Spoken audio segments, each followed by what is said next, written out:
Hello fellow book nerds, this is Gabby and today we're going to be talking about audiobook recommendations. So if you don't know, a while ago I made a video where I was talking about whether a book was better as an audiobook or worse as an audiobook, because I feel like a lot of times there's like recommendations for audiobooks, but there's not like anti-recommendations for audiobooks, because not all audiobooks are equal. And I feel like sometimes you find one that you're like, this does not work at all. So that is why today I'm going to tell you two books which were superior audiobooks. The production quality, you have to listen to them. And I'm going to tell you two books which were fine. I think either way could go, like, not a big deal, so don't overthink it. And I'm going to tell you two which were terrible. Please stay away from those audiobooks and just read the physical book, because I feel like the audiobook will actually impede your excitement and enjoyment of the book and you might end up not liking a book that you otherwise would love. Let's start with the good ones, I guess. So first book that I think is better as an audiobook is Grown by Tiffany D. Jackson. So in Grown, we follow a story of a young girl who dreams to be a musician, and one day she kind of sneaks out, cons her mom into taking her to this music audition. At this music audition, she meets this very famous actor named Corey, and he kind of takes her under his wing and tries to help her with her music career, or at least that's kind of what we think. But this is really a story about grooming, about abuse. The main character, Enchanted, she's a black girl and she's only 17 years old when she meets the musician who's like 29. So please be careful for content warnings if you want to read this book. Content warnings for sexual abuse, just abuse in general, pedophilia, and just a lot of really hard topics. I probably didn't catch all of them, but if you wanted to, like, substance abuse as well. So if you want to check out all the content warnings, I would check it out online. But this book was absolutely stunning, amazing, just so powerful. It was my almost first read of 2021, and I actually started in 2020, and I kind of wish I finished in 2020 because it would definitely be on my favorite books of 2020 list. But this book was impactful. It just talks about such important topics, and I absolutely adored it. And the audiobook was a big part of that. So the audiobook narrator, she just had this melodic, really young voice, and I think that was the right choice, and it emphasized how young her main character is, because this talks about like the culture of blaming the victims, how she asks for it, how she's almost an adult. But you hear this really like sweet, melodic, young voice, and you realize this is a young girl. Like, she's not an adult, shouldn't having to take decisions like that. And just the performance of the artist was absolutely breathtaking. She just portrayed every emotion so well. I was immensely impressed, and I think it actually contributed a lot to my enjoyment of the book, because the audiobook narrator was just perfectly cast. Honestly, just so good. I would highly recommend it if this is something they can handle. But again, please be careful of content warnings, because maybe listening to it is a little bit harder even. Another favorite of mine. So this is Beauty Queens by Libba Bray, and this book actually did make it onto my favorite 2021 list, and I love it so much. So in this book we follow a plane full of beauty queens on their way to a pageant, and the plane crashes on a deserted island, and it's basically, what's that book called? King of Flies? It's basically that, but with women. I love this book. It was so diverse, it was so funny, but I feel like the audiobook was just another experience altogether. I mean, honestly, it was so good. It's all very strange, it's all very satiric, there's so many jokes and so many different gimmicks and stuff. But this book, for example, had interjections of like newscasts and adverts, so we would like be listening and it just like pop in an advert for something ridiculous, and like the production was so high, and the effects and the voice and the noises were so believable that it didn't really take me out. It just plunged me into the story even more. And absolutely, I think the audiobook narrator performance, again, excellent, brilliant. Like, she did voices for all the girls so well, and I don't know, the experience of the audiobook was such a fun experience.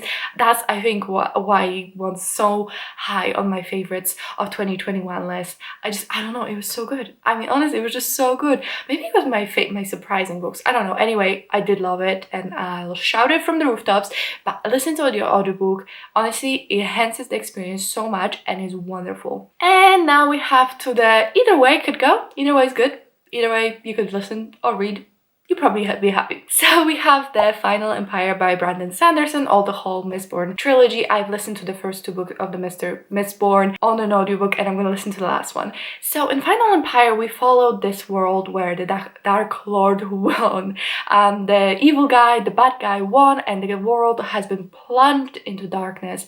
And in this world, there are these people called Mistborn, and the whole magic system is based around metals. So you consume metals, and then depending on what metal you can consume, that's the power you have. And Mistborn are people who can consume all of the metals. And we follow the band of people who want to overthrow the empire and are also have Mistborns in their midst. I love this series, I do, but the books are so bloody long, like so long, and they're not even the longest from Brandon Sanderson books. Like, isn't Way of Kings like 1,000 pages? How can people read 1,000 pages? I feel like I have commitment issues. But that's why the audiobook for me personally really worked, because it took this enormous book that otherwise I'd probably be feeling guilty that I'm not reading other things, blah blah blah. It gave it to me as an audiobook, so every time I walked somewhere I would listen to it. And the audiobook was ridiculous, like 32 hours long or something. But I don't really mind taking my time with audiobooks, because it's just like the books that I need to review or need to read, I usually read like physically or as an ebook. So that's why I feel quite comfortable just like taking ages with an audiobook. So that's why I didn't mind how long it took.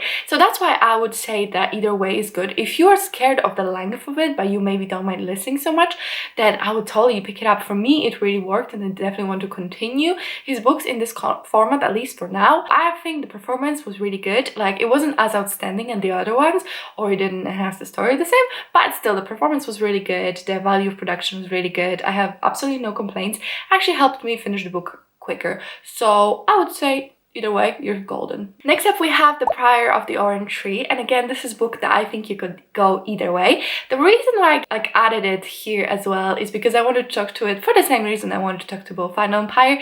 This book is bloody long. This one might be like 1,000 pages. Like, I don't know, but it's like this big, right? I actually have the physical copy. It's like this big. And it's very complex. And I actually found the audiobook to be a very good way to consume it, although it did impair my ability to care a little bit. I feel like some of the characters didn't really care. I was like really confused with the world building, and maybe that was because of the audiobook. So overall, I gave this book like 3 or 4 stars. I would say I enjoyed it, but there's so many people that really love it. So I want to check out the physical version as well, and then I will read it maybe this year, and I will compare it for you guys as an audiobook versus physical book. So maybe on Twitter I'll write or something. But overall, I did enjoy the performance. I thought it was good. I thought like it's the only reason why I read as close to release as I did, because I had the audiobook, so I didn't have to read like 1,000-page book.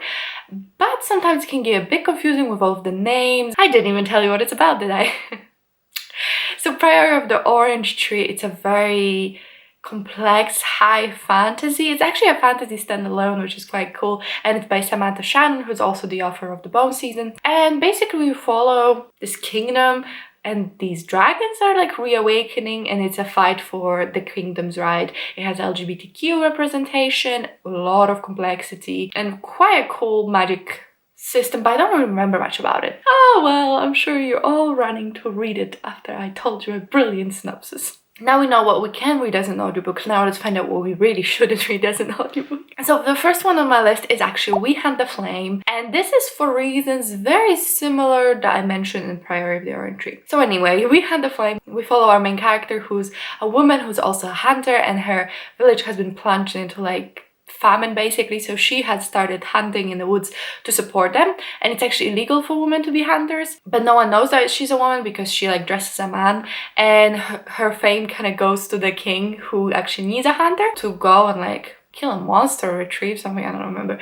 Do some gimmick. Anyway, so she goes pretending she's a man, and then there's like a prince, something like that. This book has wonderful writing. It's really lyrical. It's really beautiful. I find it very flowery. And although that's not a bad thing by itself, because I have read a lot of books that I really liked, I like have a whole like of recommendations for flowery writing. So I enjoyed those books, but as an audiobook, it just made it so hard for me to like focus, care, connect. There was just something about the fact that I listened to it instead of reading it that really disconnected me from the characters, and I was really sad about it because I thought it had the potential to be a favorite, and a lot of people's favorite it is, but I just had such a hard time focusing. Honestly, 90% over my head, and like characters do not care. Plot, forgot all of it.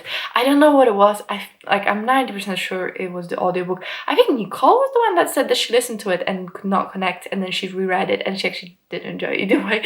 But like, I feel like it's a common theme that people sometimes can't connect to the audiobook. And I think in general, the more flowery the writing, the more complex the world, the harder it is to listen to the audiobook. So for the same reason, the prior I feel like some of it was really hard to like comprehend in my head. Same for this one. And the last book on this list. So I put The Last Magician, which is the first book in the series, but the one I listened to as an audiobook was, oh boy, what is it called? The Devil's Thief, which is the second book. So The Last Magician, we follow Esta, who can time travel, and she time travels to 1920s, I think, or 1900s, New York, and she has to join this heist to steal some magical objects, and the heist is filled with other people who have special powers because people in this world have magical powers. I loved that first book. I adored it. It was my everything. I read it in a day. I love it, love it, love it, love it. Really good book. And then the second book came, almost put me in a reading slump. I started reading it as an ebook. As I read the first book, I hated it. I couldn't know, it was fine when I was reading it, I just could not get through it. It was such a slug. So I told myself, okay, pick up the audiobook because it's on the script and maybe it'll help you get through it. Good news is I did get through it eventually. The bad news is I hated the audiobook. I have not had this visceral reaction to an audiobook narrator's voice as I have to this audiobook narrator ever. Honestly, I don't know what it was. I mean, okay, I kind of know what it was. My main problem was that the audiobook narrator's voice sounded really kind of old. I don't know how old the audiobook narrator is. I don't know their name. I don't know anything about them. But their voice sounded like she was in her maybe 40s. Just really raspy, weirdly like an old babushka telling me a story, you know? So if this were a Russian tale, if this was a bird and a nightingale, a pruder, something, I don't know, maybe I could get over it. I'd be like, okay, it's like an old grandma telling me a story. It's like this timeless kind of voice, whatever. But this book, we follow like an 18, 17-year-old girl. There's no one over 30 in the main cast. I just don't really understand why they chose that person with such an old voice to tell the story. It did not fit in, it did not put me in the right atmosphere, mindset. It just felt like the characters were caricatures of themselves. I hated it. I really hated it. I don't know if it was because I had this certain idea of the characters and the story in my brain because I read it as an ebook first, or what it was, but I just absolutely hated it. It drove me nuts. There's nothing personal towards the audiobook narrator. I'm sure they're a great person. I'm sure they have great performance where their voice fits. You know how I said that in Grown? Her voice, the narrator's voice, just made me feel like she's this young, naive girl. Here was the opposite. I don't know. There was such a disconnect between the main character and the narrator that I just couldn't fathom it. So if you're gonna pick up the series or anything, I would really go for the ebook or the physical book. I really liked it like that. I mean, second book was still a disaster, but it's not really the narrator's fault, I think. I did eventually finish the audiobook, but I think they need to think a bit more about the fit. I don't know, like there must have been so many people listening to it and trying to decide, and I know we put like tastes of your voice. I don't understand. I just don't understand. what were you thinking? So I really hope you enjoyed the video. That is all the audiobooks I wanted to talk to you about. Let me know what's the best and worst audiobook you have listened to, because I'm really interested. I'm always on the lookout for more audiobooks and I never know, it's like, will this enhance my experience or not? Like, what should I do? So I'd really love to know what's the favorite audiobook in terms of like production value, the voices, the fit, I don't know, something that made the audiobook click. What is it? Also the worst one that you think actually ruined the book, because I want to stay clear. So please let me know in the comments. If you have watched this far, please put the 2 earphones, headphones emoji. And thank you so much for watching. If you could like, comment, subscribe, I would really appreciate it. It really helps me out. Only like 50% people watching are subscribed, which is crazy. We could be at 1K, okay? That's completely a lie, because the most views I get is 100, but fine, ignore that. I could be 50 people plus, you know what I mean? But that's it from me, and I'll see you in my next video. Bye!